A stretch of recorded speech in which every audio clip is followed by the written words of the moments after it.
This is what happened when three completely separate groups of people all tried to opt into professional women's basketball at the same moment and found out the rulebook was too vague to tell them apart. Over the next 20 minutes, I'm walking you through exactly where the WNBA's opt-in and opt-out picture sits as of August 2026. Sourced and dated, with every conflict in the reporting flagged out loud instead of smoothed over. None of this comes from mock drafts pretending to be news, and where nobody actually knows the answer yet. I'm going to tell you that plainly rather than fill the silence with a guess. The phrase opting in is currently doing three completely different jobs. It describes college players weighing whether to enter the 2027 draft or run it back for another season in school. It describes two former NBA players who declared for that same draft specifically to force the league to define a word it never bothered defining. And it describes current WNBA stars picking between two rival winter leagues, waving millions of dollars at them. 3 tracks, 1 phrase, and we're taking them one at a time. Section 1. The rule everything hangs on. Before anybody opts into anything, you need to understand what they're opting into, because nearly every story in this video traces back to a single sentence. April of 2027 is when the next draft happens, with the order set by inverse standings and the top spots decided by a lottery among the non-playoff teams. To enter as a domestic player, the rules require you to be at least 22 during the calendar year of the draft and to meet college eligibility requirements, while international entrants must be at least 20. Alternate paths exist, including graduating from a 4-year college within 3 months of the draft, or sitting 4 years removed from your high school graduation. All of that reads clearly enough, which makes the next part stranger. Article 13, Section 1 of the WNBA's collective bargaining agreement states that only players who are women are eligible to play in the WNBA.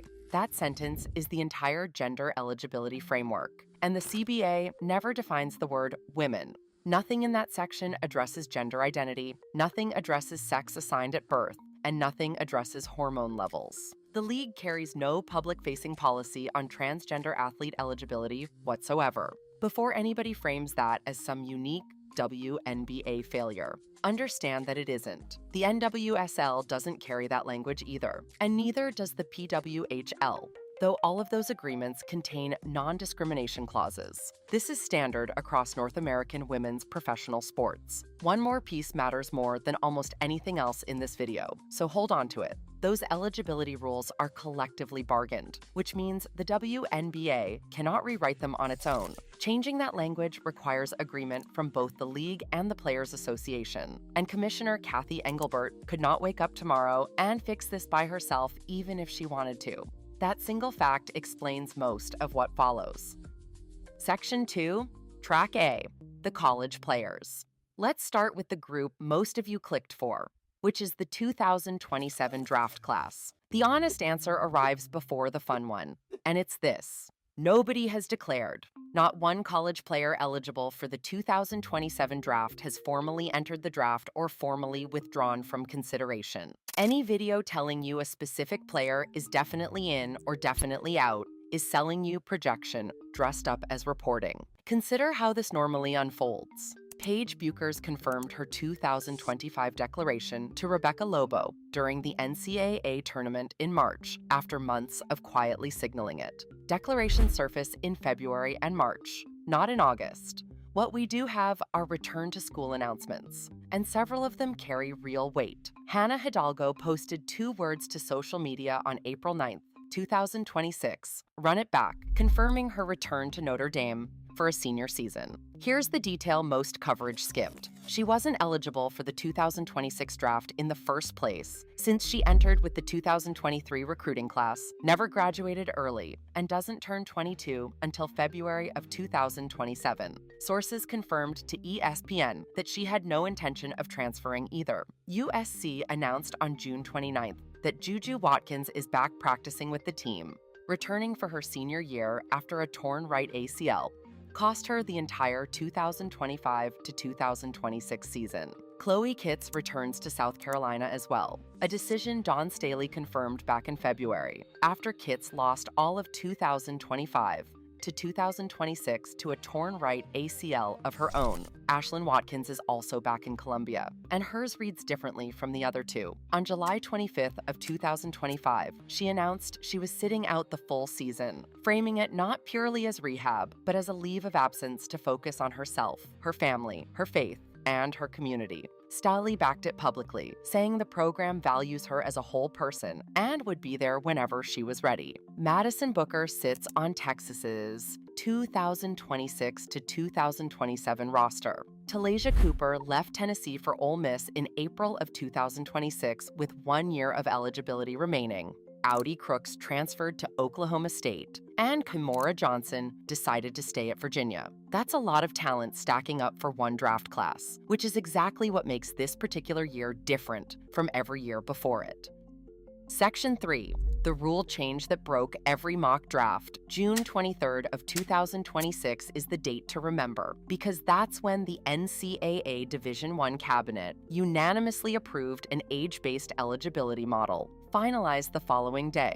Under the old framework, athletes received 4 seasons of competition inside a 5-year window. The new model hands them up to 5 years of competition inside that same 5-year window, and the clock no longer starts at enrollment. It begins the academic year after an athlete turns 19, or when they first enroll full-time, whichever arrives first. Red shirts are gone, season of competition limits are gone, hardship waivers are gone, and eligibility extension waivers are gone with them. 3 things pause the clock now, and the list stops there: pregnancy, active duty military service, and official religious missions.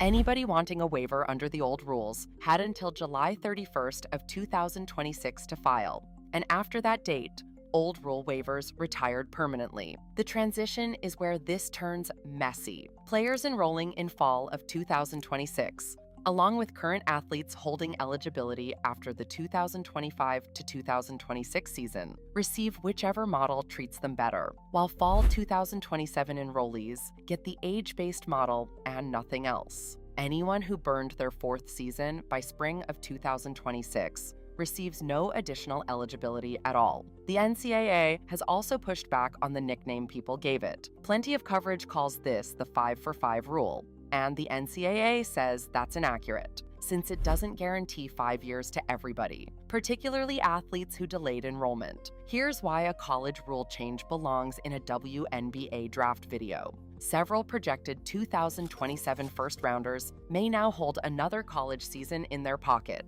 and the people building the mock drafts know it. Bleacher Report's July 28th mock, the one circulating everywhere, states that Talaysia Cooper, Chloe Kits, and Ashlyn Watkins are expected to be eligible, then admits outright that it's operating on the assumption everyone declares, while warning that some current top prospects may not enter the draft at all because of this rule. Sit with that for a second, because the people producing the projections are telling you the projections might not survive contact with reality. Think about it from a player's side. WNBA rookie money stays capped. NIL money is real and immediate. And for the first time, opting out of the draft to run it back became a defensible financial decision rather than a sentimental one.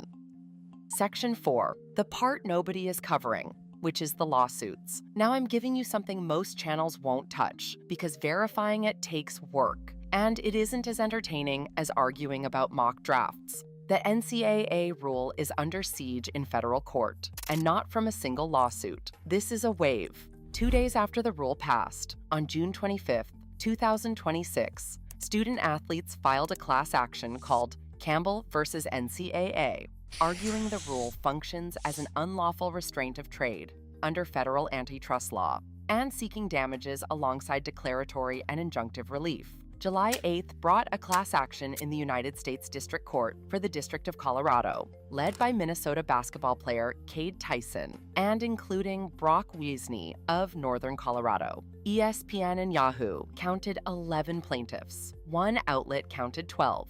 And all of them finished their 4th year during the 2025 to 2026 period, and want a 5th.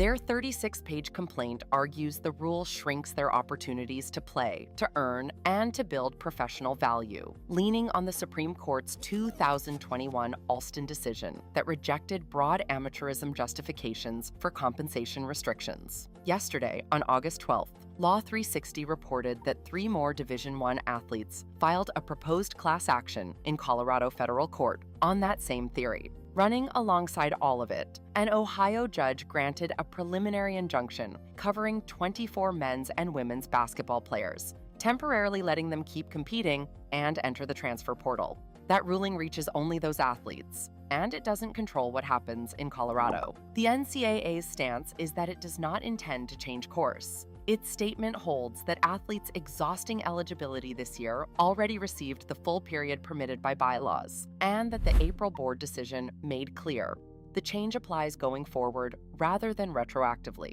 ESPN laid out what's actually at stake, and it's enormous. Should the Colorado suit succeed, it could effectively nullify the new eligibility rules for a massive pool of athletes across every sport, who could then enter the portal and extend their careers, which would reshape who's even available in the 2027 WNBA draft. Plaintiffs are seeking relief before the 2026 to 2027 season starts. And as of the reporting I could find, the NCAA had not yet filed a response. A court could genuinely redraw this map while this video is still circulating.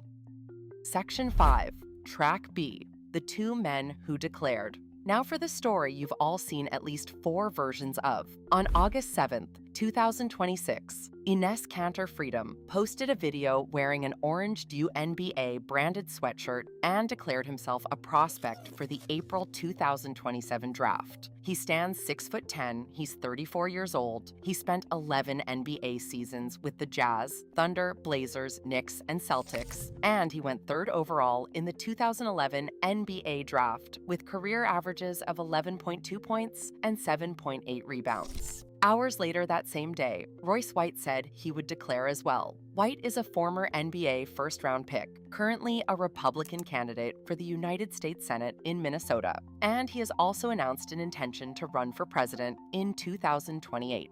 August 10th is when Kanter Freedom published the actual signed letter, and I need to be precise about this next part, because it's been reported wrong repeatedly, and because I got it wrong myself.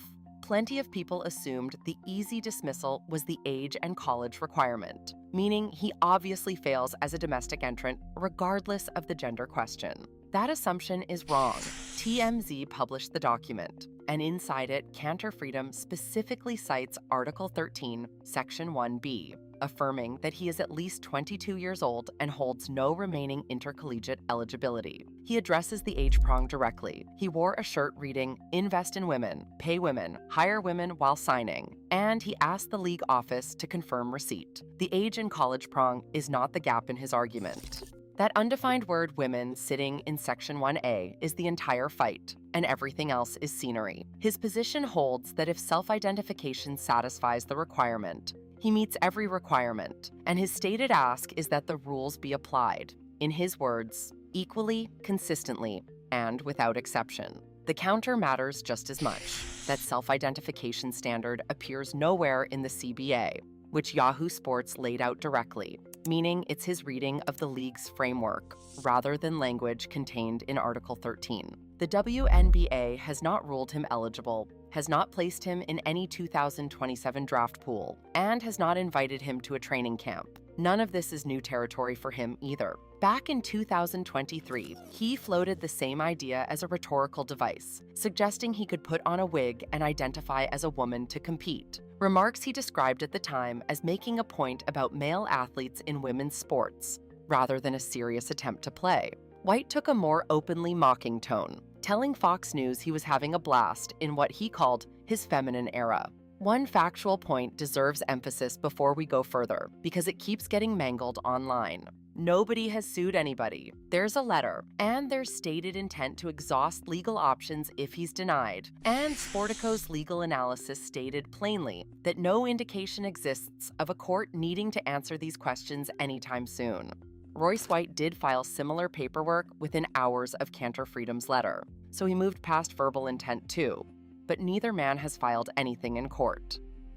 Section 6. How the league and the sport answered. The reaction split roughly 4 ways, and each one tells you something different. Starting with the league itself, Engelbert sent a memo to teams the week of August 7th, obtained by ESPN, pointing out that the WNBA's eligibility rules are collectively bargained, unlike those of other leagues and governing bodies, and flagging an upcoming task force meeting of team presidents and general managers. That task force convened on August 12th. Its statement covered discussions on transgender athletes alongside the ongoing hate and vitriol directed at players online, and it denounced bad faith efforts around the topic, while the league signaled it doesn't view any current eligibility matter as a live threat. Engelbert has said the league will always approach the subject thoughtfully and respectfully, in line with its long-standing values. Privately, the temperature runs colder.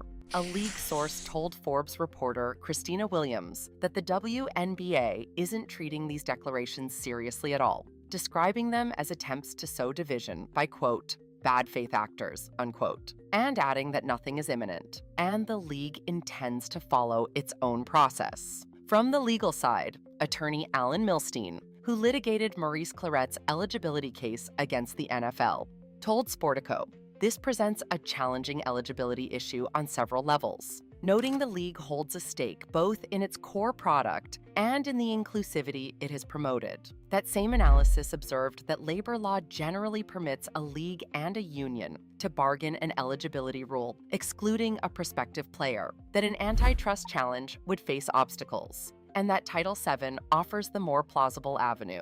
It also raised the point everybody forgets, which is that being eligible obligates exactly 0 teams to sign you. Legal analyst Charles Coleman put it far more bluntly, calling the whole thing sophomore trolling and predicting no team drafts either of them. Stephen A. Smith took the opposite angle on his show, arguing the vague wording leaves the league exposed since you can refuse to draft them, but you invite potential legal action until the language gets clarified. He also hit the point I flagged earlier, which is that this was never the commissioner's unilateral call because the Players Association is party to it. Then there are the players and the legends. Cheryl Miller, asked about it at LAX, told TMZ Sports, quote, man, shut that noise up, unquote. She called the energy around the whole thing horrible, urged cooler heads, and said the league should work through it collectively during the offseason.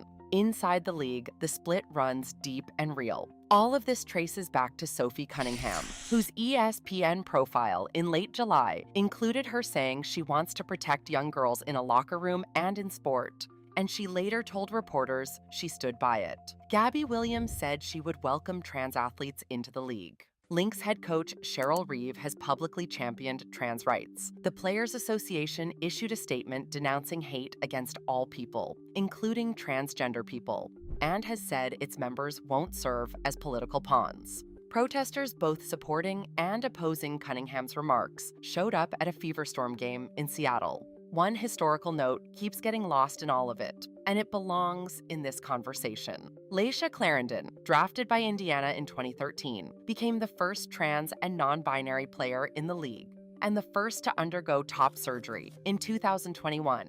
And they served as the Players Association's first vice president in 2016 before retiring in 2024. No transgender woman assigned male at birth has ever played in the WNBA. Section 7. Track C, where the actual money decisions live. Now for the opt-in story almost nobody is covering, which happens to be the one with real dollar figures attached to it.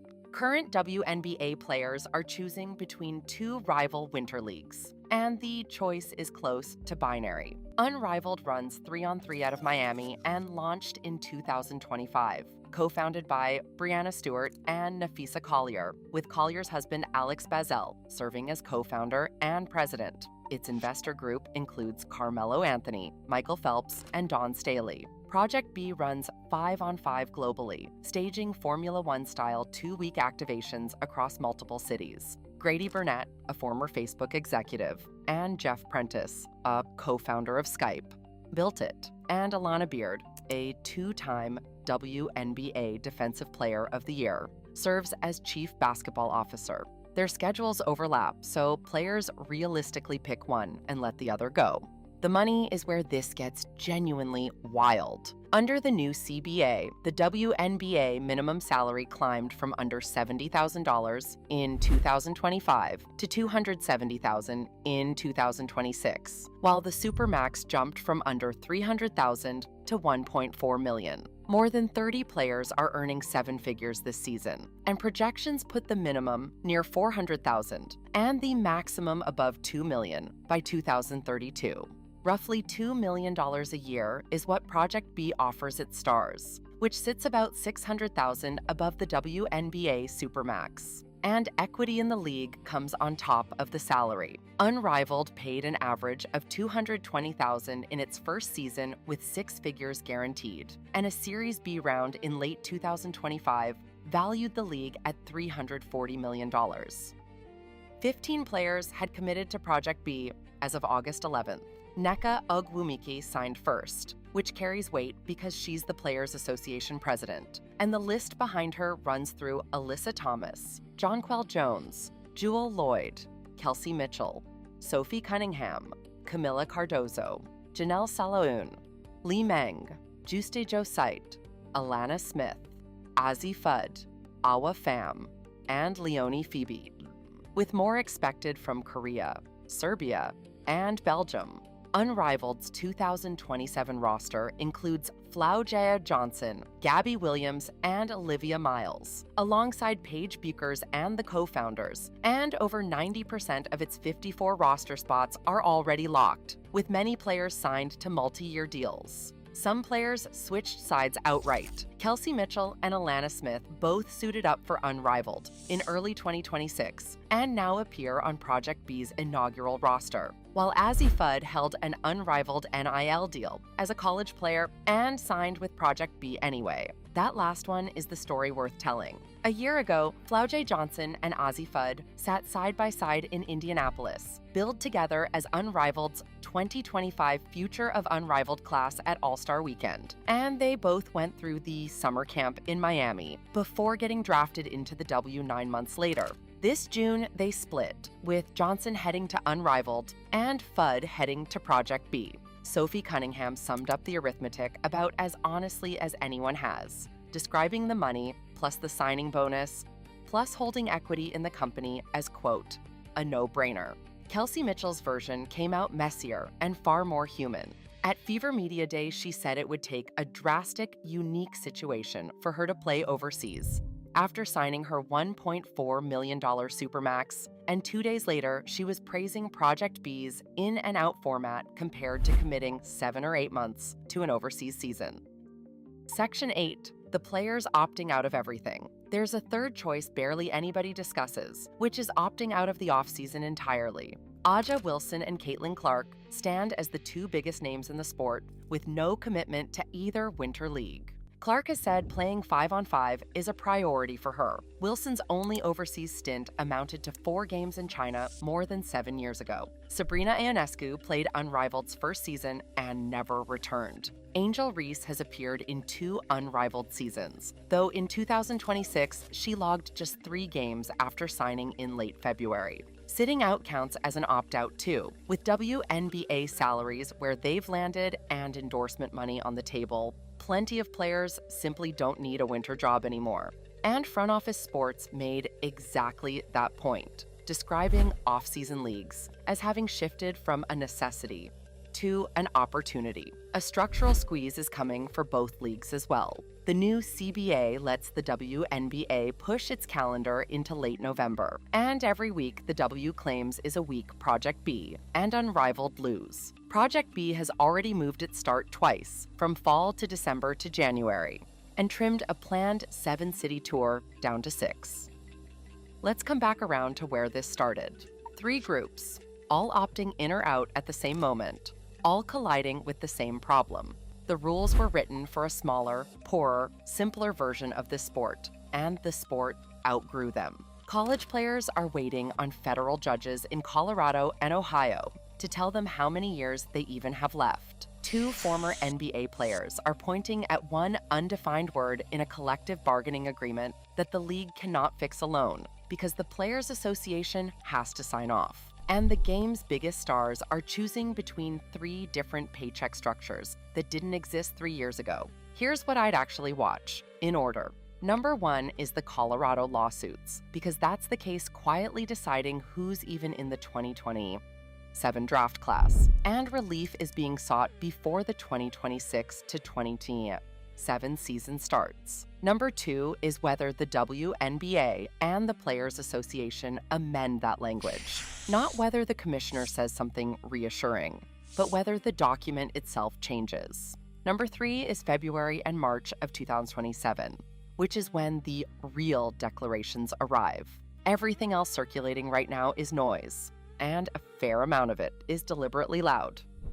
I'll keep tracking all 3 tracks, sourced and dated, and corrected on camera when I get something wrong. I did that inside this very video, when I said the age requirement was the flaw in Kanter Freedom's letter, and it turned out he'd addressed it head on. If that's the coverage you want, subscribe. And if you know somebody arguing about this online with none of these facts in hand, send it their way. I'm out, and I'll see you in the next one.